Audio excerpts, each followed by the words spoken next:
लेकिन भारत के 8 पूर्व नौसैनिकों को मौत की सजा सुनाकर कतर ने हदें पार कर दी हैं। कतर से बदला लिया जाएगा। कतर ने ये चीज करके लक्ष्मण रेखा आज पार कर ली है। उसने अपनी औकात से ज्यादा पंगा ले लिया है। ये 30-35 लाख का देश अगर सोचता है कि हमें ये बुली कर पाएगा, हमें ये डरा पाएगा, हम भ्रमित हो जाएंगे, हम घबरा जाएंगे, ये गलत। आप क्या कहेंगे इस हवाले से कि वापस लेके आ जाएंगे या कुछ पॉसिबिलिटीज है? देखिए, फांसी तो हमारा दुश्मन पाकिस्तान नहीं दे पाया, जो कुलभूषण जाधव को। We have ample of options, ठीक है।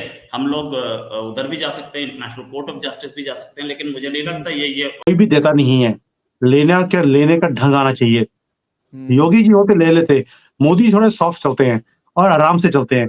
योगी होते तो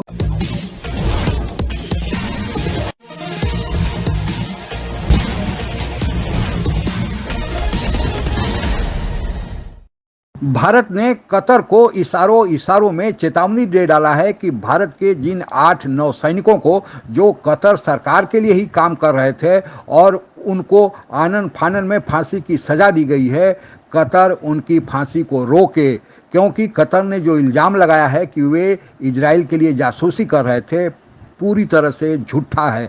आगे की कहानी सुनते हैं। चाहे कश्मीर से धारा 370 हटाने का मामला हो या नुपुर शर्मा विवाद, कतर ने भारत के खिलाफ जमकर जहर उगला था। लेकिन भारत के 8 पूर्व नौसैनिकों को मौत की सजा सुनाकर कतर ने हदें पार कर दी हैं। कतर से बदला। कतर उन मुस्लिम देशों में से एक है जो भारत से नफरत करते हैं। कतर को यह कभी पसंद नहीं आया कि सऊदी अरब और संयुक्त अरब अमीरात जैसे मजबूत देश भारत से कैसे दोस्ती कर सकते हैं। इसीलिए कतर और कतर का सरकारी मीडिया अल जजीरा भारत के खिलाफ षड्यंत्र रचता रहता है। कतर ने ये चीज करके लक्ष्मण रेखा आज पार कर ली है। उसने अपनी औकात से ज्यादा पंगा ले लिया है। ये 30-35 लाख का देश अगर सोचता है कि हमें ये बुली कर पाएगा, हमें ये डरा पाएगा, हम भ्रमित हो जाएंगे, हम घबरा जाएंगे, ये गलत फहमी में है। ये 2013 का भारत नहीं, मनमोहन सिंह जी की सरकार नहीं, मोदी की सरकार है 2023। इंडिया को अब की बार कतर को उसकी औकात दिखानी पड़ेगी। मुझे नहीं लगता कि अब डिप्लोमेसी से कोई बात बनने वाली, मेरा पर्सनल आकलन है, जबकि डिप्लोमेटिक चीजों पे बात हो रही होगी। देखिए, आज विश्व में कतर सबसे बड़ा state sponsor of terrorism. Ismail Haniyeh कहाँ रहता है? कतर में। ईरान का विदेश मंत्री कहाँ मिलने जाता है उससे? कतर में। हसन नसरुल्लाह कहाँ दिखता? कतर में। हमास। आप क्या कहेंगे इस हवाले से कि वापस लेके आ जाएंगे या कुछ पॉसिबिलिटीज है? देखिए, फांसी तो हमारा दुश्मन पाकिस्तान नहीं दे पाया, जो कुलभूषण जाधव को। We have ample of options, ठीक है। हम लोग उधर भी जा सकते हैं, इंटरनेशनल कोर्ट ऑफ जस्टिस भी जा सकते हैं, लेकिन मुझे नहीं लगता ये ऑप्शन यूज किया जाएगा, क्योंकि कतर कोई ऐसा हमारा दुश्मन भी नहीं है। लेकिन हाँ, कतर ने जो काम किया है ये बड़ा एक इस तरीके का ट्रायल था जो कि कैंगरू कोर्ट भी नहीं करती है। उन्होंने अंदर ही अंदर ट्रायल कर दिया और बताया तक नहीं, पहली चीज। दूसरी चीज, हमें काउंसलर एक्सेस नहीं थी, हमें दूसरी चीजें नहीं थी, ठीक है। अब काउंसलर एक्सेस मिली है, तो आई थिंक रीट्रायल हो सकता है। इंडिया अपना काम में लगा है, हमारे डिप्लोमेट्स काम में लगे हैं। इजराइल के लिए स्मगलिंग की बात कर रहे हैं, स्पाइंग की बात की गई है। तो इजराइल अभी इजराइल वॉर भी चल रही है। ऐसे टाइम पे every country is trying to flex its muscles. ये बात समझने वाली है। ये सभी लोग कतर की एक निजी कंपनी में काम कर रहे थे। ये कंपनी कतरी अमीरी नौसेना को ट्रेनिंग और अन्य भारतीय नौसेना के सभी 8 पूर्व कर्मियों को 30 अगस्त 2022 की रात को हिरासत में लिया गया था। तब से उन्हें एकांत कारावास में रखा गया। हिरासत में लिए गए लोगों में कमांडर रैंक से रिटायर्ड हुए पूर्णेंदु तिवारी भी हैं, जो एक भारतीय प्रवासी हैं, जिन्हें 2019 में प्रवासी भारतीय सम्मान पुरस्कार से भी सम्मानित किया गया था। कंपनी की वेबसाइट पर मौजूद जानकारी के मुताबिक पूर्णेंदु तिवारी कई बड़े जहाजों की कमान संभाल चुके हैं। ऐसे में भारत सरकार कतर के इस फैसले से बेहद हैरान है और वो आगे के वैकल्पिक रास्तों की तलाश कर रही है, ताकि इन लोगों की जान को बचाया जा सके और इन्हें सुरक्षित स्वदेश वापस। पहली बात यह है कि मुझे बड़ी हैरानी होती है कि इजराइल के लिए हमारे लोग इंटेलिजेंस का काम कर रहे थे। मोसाद के लिए, मोसाद से तो अमेरिका इंटेलिजेंस लेता है, उसको इंटेलिजेंस की जरूरत क्या पड़ती किसी और कंट्री से? वो इतने सक्षम हैं कि किसी कंट्री में जाकर भी अपना कार्य वो काम कर सकते हैं।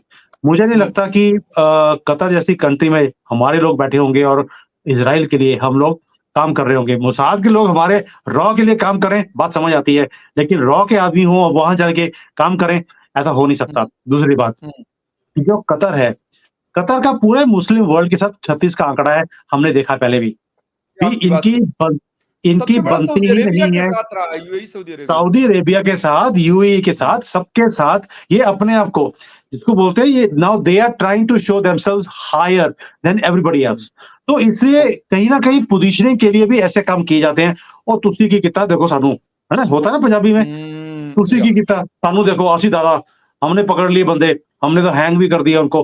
कई बार ये चीजें भी होती हैं दिखाने के लिए कि बड़ा दादा कौन। तो मुझे ऐसा लगता है कि कतर कहीं ना कहीं अपनी आर्म ट्विस्टिंग, जो ये कह रहा है ना कि बाकियों की आर्म ट्विस्टिंग कर रहा है, वो अपनी ही इज्जत की आर्म ट्विस्टिंग कर रहा है, देखने के लिए, दिखाने के लिए कि मेरे अंदर। दुनिया भर में जितने आतंकवादी संगठन है उन सबको समर्थन करता कतर।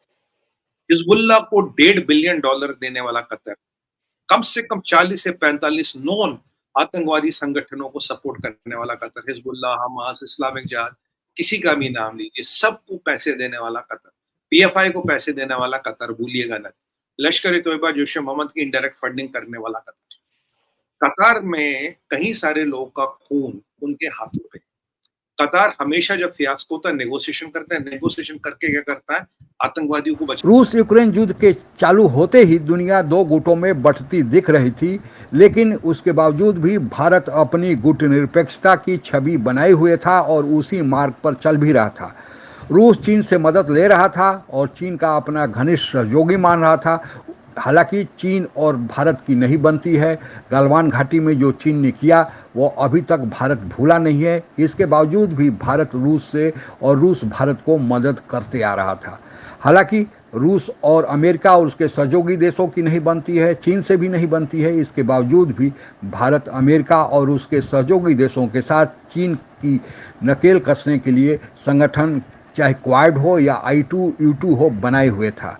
अब एक नया बखेड़ा सामने आया है, वह फिलिस्तीन के जो हमास आतंकी है उनका और इजराइल के युद्ध का। ये हुई हमास आतंकियों ने इजराइल पर चढ़ाई करके नृशंस 1400 लोगों को, जिसमें बच्चे और महिलाएं भी शामिल थी, खुलेआम कत्लेआम कर दिया। भारत ने आनन फानन में इजराइल का साथ दिया और इस घटना की, इस कायरतापूर्वक आतंकी घटना की निंदा की।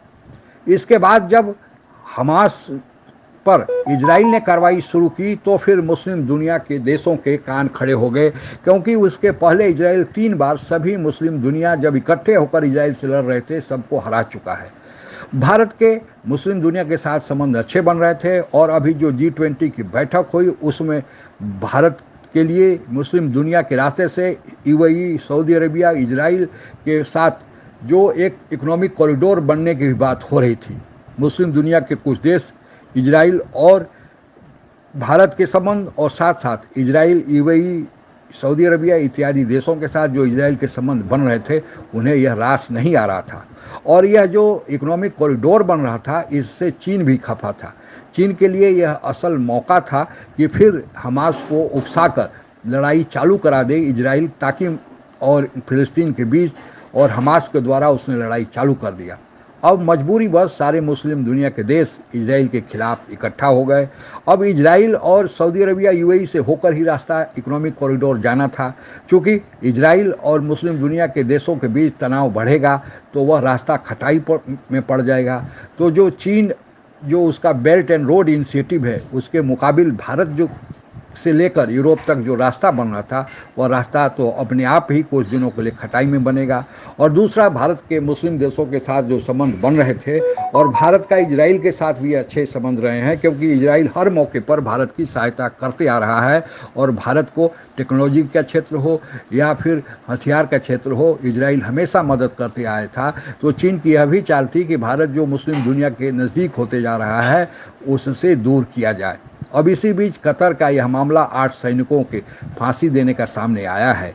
कतर वह ऐसा देश है जो दुनिया के सारे आतंकियों को पनाह देता है और उसका जो प्रोपगंडा विंग है अल जजीरा अखबार, वह दुनिया के सारे देशों की बुराई जो कतर के खिलाफ है उनके करते रहता है। अब भारत ने भी कतर को बता दिया है कि कतर भारत को हल्के में न ले। भारत के जो 8-9 सैनिकों को जो कतर के लिए ही काम कर रहे थे, वे भारतीय सेना से रिटायर होकर कतर सरकार को एक प्राइवेट कंपनी के जरिए कंसल्टेंट सर्विस दे रहे थे। तो कतर को यह समझना चाहिए कि मामले की गंभीरता क्या है।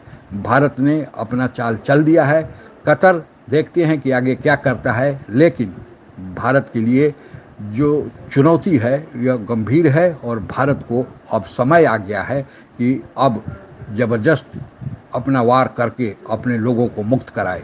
आज के लिए बस इतना ही। जय हिंद। आप अगर हमसे जुड़ा रहना चाहते हैं तो कृपया मेरे चैनल को सब्सक्राइब करें तथा बेल आइकन भी दबा दें ताकि नई वीडियो की जानकारी तुरंत आप तक पहुंच जाए। धन्यवाद। जय हिंद।